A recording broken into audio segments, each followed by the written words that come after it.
भूतानि यान्ति भूतेज्याः। ये तामसिक स्वभाव वाले जो लोग हैं ये भूतों की सिद्धि करते हैं कि हम दूसरे की मन की बात जान लेंगे, अमुक कार्य करा लेंगे, किसी को परेशान कर सकते हैं, किसी का काम बना सकते हैं, किसी भूत को अधीन कर ले।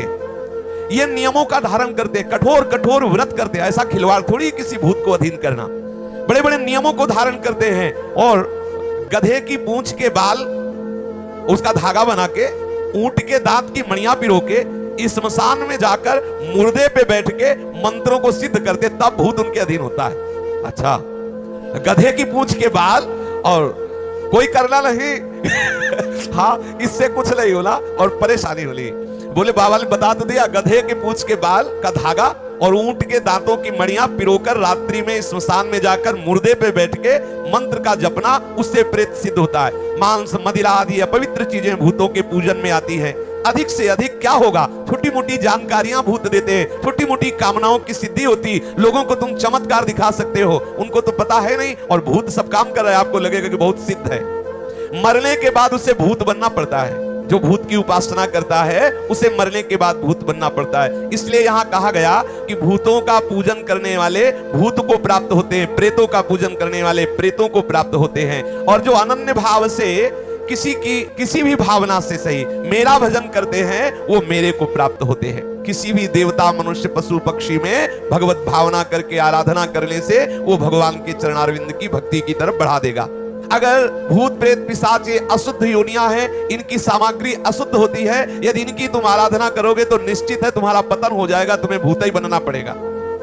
एक मैं सच्ची घटना बता रहा हूं। एक थे, उन्होंने कर्ण पिशाचनी को सिद्ध किया। उनके पास सामने कोई आता तो वो कर्ण पिशाचनी बता देती कि ये अमुक नाम है, अमुक जगह से आया है, अमुक काम के लिए आया है। तो बोल देते तुम्हारा ये नाम है, तुम अमुक जगह से आए हो, तुम इस काम, तो उसके होश उड़ जाते कि पहली बार मैं आया और देखो बाबा ने नाम बता दिया, बाबा ने जगह बता दी, बाबा ने काम बता दिया कि इस काम से आए हो।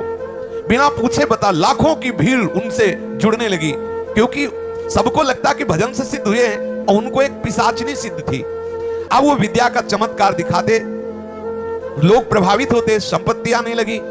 उसके पीछे एक पड़ गए और कहा महाराज सच्चाई आप बता दो, आखिरकार है क्या आप में?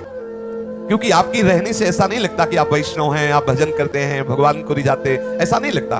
आप सच्ची बताना, मैं आपको बार बार प्रार्थना करता हूं, आखिरकार ये चमत्कार है क्या? तब उन्होंने कहा मुझे एक पिशाचिनी सिद्ध है और मैं कान में बिष्ठा लगाए रहता हूं, बिष्ठा टट्टी यहां, और उसी पे बैठ करके वो कर्ण पिशाचिनी सब बताती है, गंदी चीज पे बैठ करके वो सब मेरे कान में बता देती है। उस विष्ठा के स्थान में वो कर्ण पिशाचिनी आके बैठती है और वो हमें कान में सब बताती है। कोई भी जब आता है मैं उसका परिचय जान जाता हूं, क्योंकि वो पिशाचिनी बता देती है। तब उन्होंने कहा तुमको भी पता है कि तुम कब मरोगे? वो प्रश्नकर्ता ने कहा तो तुमको पता है कब मरोगे और कैसे मरोगे? कर्ण पिशाचिनी से ये भी तो पूछ लो। तो इस पर उसने कहा, तो उन्होंने बताया कर्ण पिशाचिनी के कि तुम नर्मदा किनारे मरोगे। तब उनको लगा कि ठीक है, नर्मदा के तट पर या नर्मदा में मरना तो गंगा ही है, नर्मदा जी भगवत स्वरूप है। अब जब उसके शरीर शांत होने का समय आया तो वो भागा, लेकिन नर्मदा जी नहीं पहुंचने पाया। बीच में ही उस कर्ण पिशाचिनी ने उसे मार दिया और कहा दुष्ट, जीवन भर तूने मेरा प्रयोग किया है, अब जीवन के बाद मैं तेरा प्रयोग करूंगी, अब तू मेरी आज्ञा में बने, पिशाच बन और मेरे साथ रहे। कर्ण पिशाचिनी ने उसे नर्मदा जी नहीं जाने दिया, मार दिया और वो पिशाच बना। तो इसीलिए भगवान कह रहे हैं भूतों को पूजने वाले भूतों को प्राप्त होते, इसलिए सावधान रहें। एकमात्र अनन्यस्य चिन्तयन्तो माम ये जनाः परिपासते तेषां नित्याभियुक्तानां योगक्षेमं वहाम्यहम्। शिष्ट जागे। श्री राधा वल्लभ लाल की जय।